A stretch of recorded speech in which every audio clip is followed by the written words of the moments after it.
क्या बीसीसीआई जैसे बड़े बोर्ड को भी अपने हर फैसले और खर्चे का जवाब देना होगा? संसद में पेश हुए नेशनल स्पोर्ट्स गवर्नेंस बिल खेल की दुनिया का एक बड़ा बदलाव ला सकता है। ये बिल कहता है कि अब हर खेल संगठन को पारदर्शिता, जवाबदेही और नियमों का पालन करना होगा। ये सिर्फ छोटे खेल संघ की बात नहीं है, इसका सीधा असर क्रिकेट बोर्ड बीसीसीआई पर भी पड़ेगा, जो अब तक आरटीआई यानी सूचना के अधिकार से बाहर रहा है। नमस्कार, मैं चेष्टा नागर और आप देख रहे हैं द हिंदी टॉप। तब सवाल यह है कि क्या देश की सबसे अमीर और सबसे ताकतवर खेल संस्था को भी अब जनता के सवालों का जवाब देना पड़ेगा? आइए इस बिल को समझते हैं और जानते हैं कि इसका असर कितना गहरा हो सकता है। खेल मंत्री मनसुख मंडाविया ने लोकसभा में नेशनल स्पोर्ट्स गवर्नेंस बिल पेश किया, जिसमें देश में स्पोर्ट्स से जुड़ी सभी संस्थानों पर एक नियंत्रण की बात कही गई। इस बिल के जरिए एक नेशनल स्पोर्ट्स बोर्ड यानी एनएसबी के गठन का प्रस्ताव किया, जो सभी नेशनल स्पोर्ट्स फेडरेशन की निगरानी करेगा। खास बात यह है कि इस बिल के दायरे में अब तक खुद को सबसे अलग मानने वाला बीसीसीआई यानी भारतीय क्रिकेट कंट्रोल बोर्ड भी आएगा। खेल मंत्री के मुताबिक इस बिल का मकसद खेल संगठनों में पारदर्शिता और जवाबदेही लेना है। इसके लिए कुछ बड़े बदलाव किए गए हैं। सबसे पहले एनएसबी का गठन किया जाएगा, जिसमें एक अध्यक्ष और अन्य सदस्यों की नियुक्ति केंद्र सरकार करेगी। ये बोर्ड तय करेगा कि कौन से फेडरेशन मान्यता योग्य है और कौन नहीं।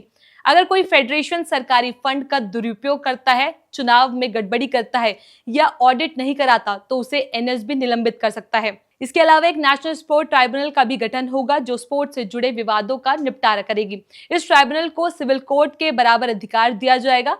इसका अध्यक्ष सुप्रीम कोर्ट का मौजूदा या रिटायर्ड जज हो सकता है और इसके फैसलों को सिर्फ सुप्रीम कोर्ट में चुनौती दी जा सकेगी। फिलहाल एनएसएफ और एथलीटों के बीच 350 से ज्यादा मामले अदालतों में पेंडिंग है, जिसे ये ट्राइब्यूनल तेजी से सुलझा सकेगा। बिल में यह भी कहा गया है कि अब किसी भी खेल संस्था में अध्यक्ष, महासचिव जैसे पदों पर कोई व्यक्ति 3 कार्यकाल यानी अधिकतम 12 साल ही रह सकता है। इसके अलावा एज लिमिट 70 साल तक की गई है, जो कुछ अंतर्राष्ट्रीय नियमों के तहत 75 तक बढ़ा दी जा सकती है। साथ ही हर संस्था की एग्जीक्यूटिव कमेटी में 15 से ज्यादा सदस्य नहीं हो सकते और इनमें कम से कम 2 खिलाड़ी और 4 महिलाएं होना अनिवार्य होगा। इस बिल में आरटीआई यानी सूचना के अधिकार का भी बड़ा जिक्र है। अब तक वही खेल संगठन आरटीआई के दायरे में आते थे जिन्हें सरकार से फंड मिलता था, लेकिन अब जिन फेडरेशन को एनएसबी से मान्यता मिलेगी, वो सभी आरटीआई के तहत आएंगे। यानी जनता इन संगठनों से सवाल पूछ सकेगी, उनके फैसलों पर जानकारी मांग सकेगी। एक और बड़ा नियम इंडिया शब्द से इस्तेमाल से जुड़ा है। कोई भी स्पोर्ट्स संस्था अगर अपने नाम में इंडिया, इंडियन, नेशनल जैसे शब्दों का इस्तेमाल करना चाहती है, तो उसे केंद्र सरकार से एनओसी यानी नो ऑब्जेक्शन सर्टिफिकेट लेना होगा। यदि किसी संस्था की मान्यता रद्द हो जाती है, तो वो किसी राज्य, जिले या भारत के नाम का उपयोग भी नहीं कर सकेगा। अब बात करते हैं बीसीसीआई की। बीसीसीआई अब तक पूरी तरह से एक निजी संस्था के रूप में कार्य करती है। ये तमिलनाडु सोसाइटी रजिस्ट्रेशन एक्ट 1975 के तहत रजिस्टर है और सरकार से कोई फंड नहीं लेती। इसकी कमाई आईपीएल, मीडिया राइट्स, टिकट बिक्री और स्पॉन्सरशिप से होती है। इसी वजह से बीसीसीआई हमेशा खुद को सरकारी दायरे से बाहर बताती है, लेकिन अब ऐसा नहीं होगा।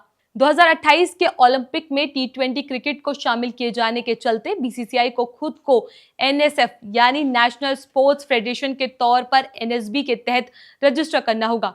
इससे बीसीसीआई भी आरटीआई के दायरे में आ जाएगा। इसका मतलब ये होगा कि अब बीसीसीआई को भी अपना फैसला, फंडिंग और नीतियों पर पारदर्शिता दिखानी होगी। साथ ही उनकी एग्जीक्यूटिव कमेटी के चुनाव में भी केंद्र सरकार का दाखिला होगा।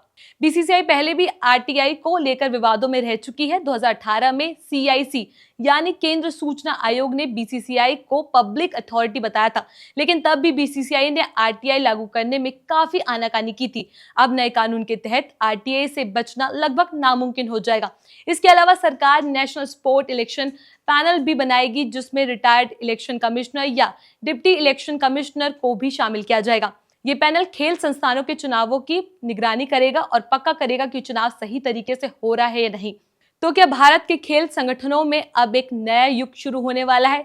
क्या अब खेल के मैदान के बाहर की राजनीति भी जवाबदेही होगी?